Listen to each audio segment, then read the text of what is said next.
Habari za mchana watoto wa Mungu.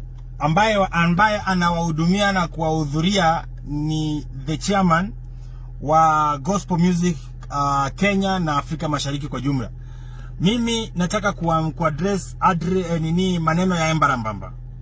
Number one, Embarambamba hajawahi kuwa msanii wa gospel. Embarambamba hajawahi okoka. Embarambamba hajawahi mpokea Yesu kama mwokozi wa maisha yake. Embarambamba ni mwanabiashara.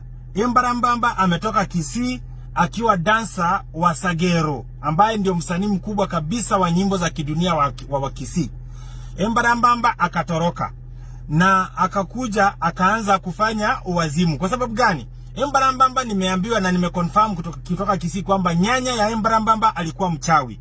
So Embarambamba alikuwa anapenda nyanya yake na akakufa, na Embarambamba akalia sana. So Embarambamba akabeba tabia za nyanya yake zenye alikuwa anamfundisha venye uchawi unafanywa, kuninginia kwa miti, kupanda juu ya maroofs za nyumba.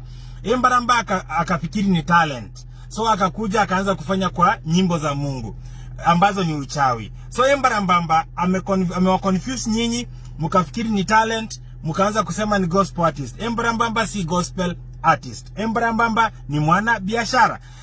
That's why hata leo asubuhi mmeona amesema kufanya ile tabia alifanya kwa kubeba mwanamke kumfanya vile na mwanaume si vibaya. Kwake ni hivyo. So, msiharibie wasanii wa gospel jina. Kuna wasanii wa gospel ambao wanafanya bidii, wanafanya kazi kwa nguvu sana. Tunataka kumake sure kwamba gospel music imerudi juu, ili wasanii wa secular wala ambao wanaharibu Kenya waweze kurudi mahali walitoka. Ili Calligraph aweze kurudi akuwe bouncer kwa club mahali alikuwa, ili Otile Brown arudi Mwembetayali Mombasa auze nguo pale alikuwa anauza.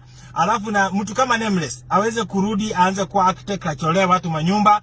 Na wasanii wengine wote kama Okonko arudi huku Calif mahali alikuwa nasikia alikuwa naoshanga nyumba za watu awaoshe. So msirete wasanii wa gospel pamoja na Embarambamba. Embarambamba si mmoja wetu. Embarambamba ni comedian ambaye ni mchawi, imechanganyikana. So msituchanganye. God bless you, na msituingishe kama gospel artist hapo.